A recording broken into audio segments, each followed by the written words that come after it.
Thank you, Melody. Next up is Caroline Whiddon.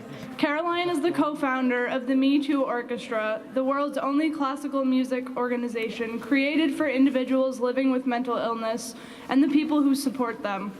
Over the past several years, she has used her musical and administrative skills to fight the stigma surrounding mental illness and addiction.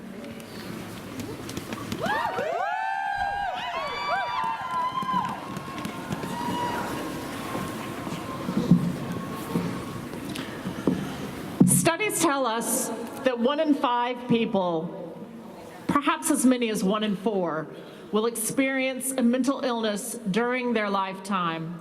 So I'm able to look out at all of you today, and I know that many of you had to fight the effects of trauma, addiction, depression, or anxiety just to get out of bed and be here.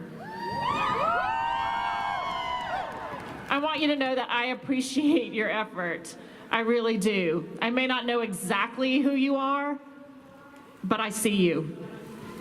I live with my own diagnosis of depression and anxiety. So if you're fighting the darkness today, please remember that you are never alone. There are other people that feel this way too. In 2010, I met Ronald Brownstein, the man who would become my husband. Ronald is a proud Jewish man who grew up in the Squirrel Hill neighborhood of Pittsburgh. He's an accomplished orchestral conductor and the kindest person that I know. He also lives with a diagnosis of bipolar disorder. When I met Ronald, he suggested that we launch a one-of-a-kind orchestra. He envisioned a musical ensemble where everyone would feel safe and supported, regardless of their diagnosis. We launched Me Too Orchestra here in Vermont with the mission of erasing the stigma surrounding mental illness and addiction. Our work combines great music, education, exposure, and sharing of personal stories. Today, we make music with the most amazing people, many of whom live with illnesses such as bipolar disorder, schizophrenia, addiction, anxiety, PTSD, and dissociative identity disorder. They come from all walks of life and constantly remind me that mental illness and addiction are equal opportunity diseases. Please understand, mental illness is not a character flaw.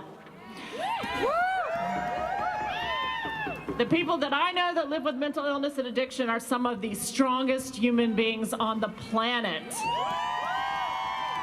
And yet they often keep their illnesses secret because of the stigma and the discrimination that remain prevalent in our communities. Now, being a woman with a mental illness or substance use disorder can mean living in secrecy. There's long been a societal expectation that women not inconvenience anyone for long with our feelings of pain. We've internalized the messages that we should be independent and self-reliant, and we're supposed to keep our houses in order. Heaven forbid we express our pain and then risk being called emotional or hysterical. Trying to be everything to everyone while dealing with the stigma of mental illness and addiction puts a soul-crushing weight on us. And if you're a woman of color, or if you represent another marginalized community, that weight is even heavier, and the stigma runs deeper. So how do we make a change?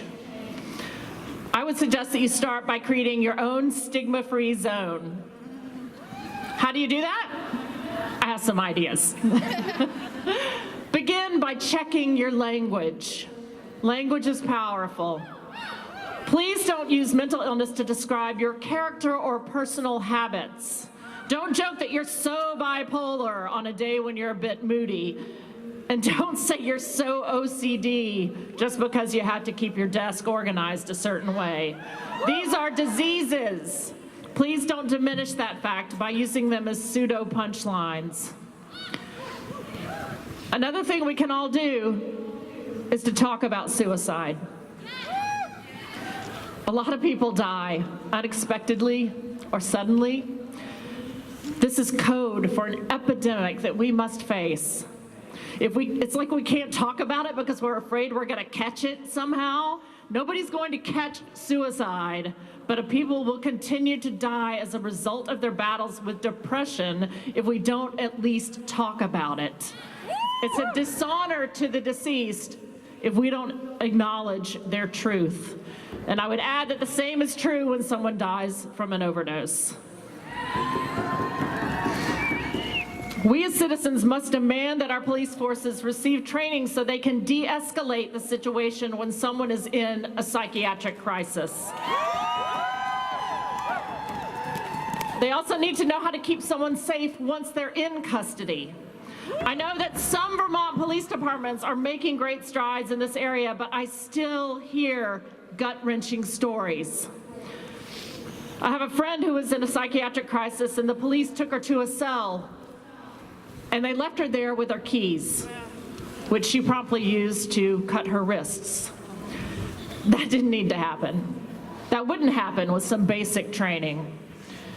In another incident, this same young woman was taken by the police to the hospital during a psychiatric crisis, and they just dropped her off and left, like a taxi service. Surely the police and our hospitals can do better than this. I can tell you that if she'd been having chest pain, it wouldn't have ended the same way. For some reason, when a person's brain betrays them, we seem to respond with either extreme fear or gross disregard. Neither response is appropriate. It's our responsibility to expect more and do more for our family, friends, and neighbors. With that in mind, I implore you to take a stigma-free heart into the voting booth with you. Support candidates who will make mental health a priority and ensure positive changes to what is, frankly, a horrifying mental health care system in Vermont. In Vermont, with people with acute mental illnesses are waiting for days and sometimes longer than a week in the emergency room just trying to get a bed. This is beyond unacceptable. Let's elect leaders who will provide funding and make the necessary changes so nobody in a psychiatric crisis is left waiting for days in the emergency room.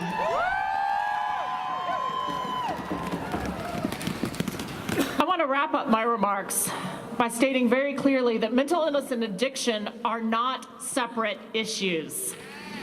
Just like other mental illnesses, addiction is a disease. You would be hard-pressed to find any woman with a substance use disorder who does not also live with a co-occurring mental health diagnosis.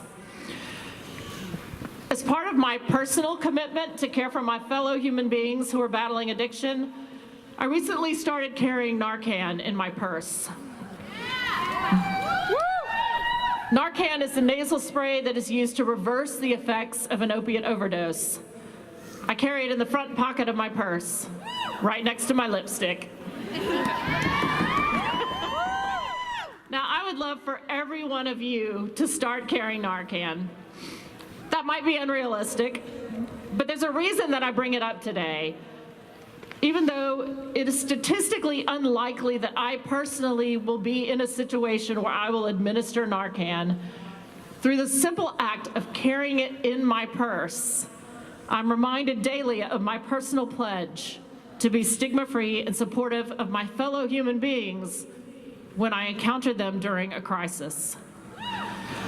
I've taken a personal pledge to intervene in a positive way. It feels great, and it's empowering. So would you be willing to make a pledge to be stigma-free in 2019? Can you say it with me? We are stigma-free. We are stigma. One more time. We are stigma-free. Thank you.